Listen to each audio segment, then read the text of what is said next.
आज के सीरियल में माया और बरखा के आंखों तले बारातियों का मचा धमाल। सीरियल का स्टार्ट होते ही वनराज अनुपमा को थैंक यू कहता है कि काव्या ने जो तुम्हें बताया उस बात को तुमने किसी को नहीं बताया, और इसके साथ ही साथ वो बहुत ही ज्यादा नर्वस फील करता है। वो कहता है कि इतनी बड़ी उम्र में मैं बाप बना हूँ और साथ ही साथ मेरे एक बेटे की शादी भी है। मेरे को दो खुशियाँ एक साथ मिली है। आप बताइए, अगर आपको ये खुशी एक साथ मिल जाए तो आपको कैसा लगेगा। और वहीं पे अनुपमा उसे सलाह देती है, काव्या आपको बहुत प्यार करती है और काव्या को इस समय आपकी सबसे ज्यादा जरूरत है, तो मेरी बात पे गौर करिए और उसके और अपने साथ को फिर से आगे बढ़ाइए, क्योंकि भगवान हर एक को दूसरा मौका नहीं देता है। और साथ ही साथ ये भी कह देती है कि कभी कभी हमारे और खुशियों के बीच एक छोटे से फैसले का फासला होता है। क्या आप इस बात पे एग्री करते हैं? अगर एग्री करते हैं तो यस लिखिए, अगर नहीं एग्री करते हैं तो नो लिखिए। और साथ ही साथ अगर आपने अभी तक मेरे चैनल को सब्सक्राइब नहीं किया है तो मेरे चैनल को सब्सक्राइब कर लीजिए, क्योंकि हम आपके लिए डेली लेकर आते हैं अनुपमा का रिव्यू। और वहीं कपाड़िया हाउस में अनुज बारातियों के इंतजार में बिल्कुल उतावला हुआ पड़ा है, क्योंकि बाराती में उसकी धर्म पत्नी अनुपमा जो आने वाली है। और देखते देखते बारात की एंट्री होती है और इस बारात में अनुपमा डांस करती हुई नजर आती है, और जिसको कि देख करके अनुज बिल्कुल फिदा हो जाता है। और वहीं पे बारात में देखने को मिलता है कि काव्या बहुत जोर शोर से डांस कर रही है, मगर उसके प्रेग्नेंट होने की वजह से वनराज उसे डांस करने से रोक देता है। इससे ये समझ में आता है कि फ्यूचर में दोनों फिर से साथ में रहने वाले हैं। और ये बारात एक नए ट्रेंड की शुरुआत करता है, जिसमें कि देखने को मिलता है कि समर मोटरसाइकिल पे दूल्हा बन के आया है। तो क्या आप अपनी बेटे की शादी में मोटरसाइकिल पे अपने बेटे को ले जाएंगे?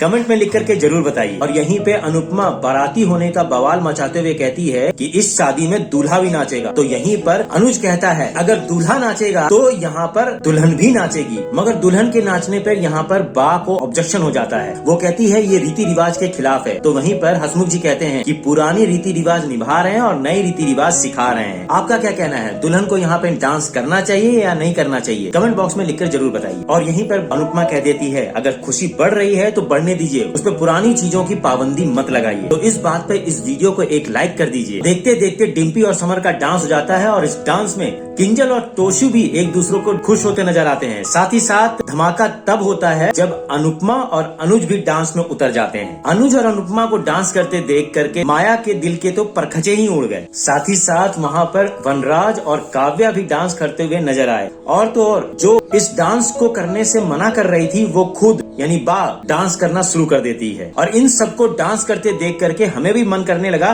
कि हम भी अपनी बीवी के साथ डांस करने लग जाएं। क्या आपका मन हो रहा है डांस करने का? तो कमेंट बॉक्स में यस लिखिए। साथ ही साथ इस वीडियो को जरूर से जरूर लाइक कर दीजिए। और वहीं पर डांस खत्म होने के बाद घर में एंट्री की रस्म होती है। तो वहीं पर माया आरती की थाली लेके आ जाती है। तो वहीं बा कहती है कि ये रस्म बरखा तू करेगी, क्योंकि तू बड़ी है। तो बरखा वहाँ पे कहती है कि मेरे को रस्म वसम आती नहीं है। तो वहीं पर बा कहती है, इसमें करने में क्या है, सिर्फ थाली तो घुमानी है, ये तो एक बंदर भी कर लेगा। तो क्या बंदर से भी गया गुजरी है? इन सभी रस्मों के साथ जब सभी लोग घर के अंदर चले जाते हैं तो अनुपमा घर की चौखट पे कदम रखने से बहुत ही ज्यादा घबराने लग जाती है। और कदम कदम पर वो जैसे ही घर के अंदर घुसती है, उसको अनुज के साथ बिताए हुए हर पल याद आते हैं। और इस घबराहट की वजह से अनुपमा के पैर घर के अंदर बढ़ ही नहीं पा रहे थे। और फिर उसी समय अनुज आ जाता है और अनुज अनुपमा को कहता है कि अंदर आ जाओ। मगर वहाँ अनुपमा कहती है उसकी पुरानी यादें उसको अंदर आने से रोक रही हैं। और यहीं पे सीरियल का एंड हो जाता है।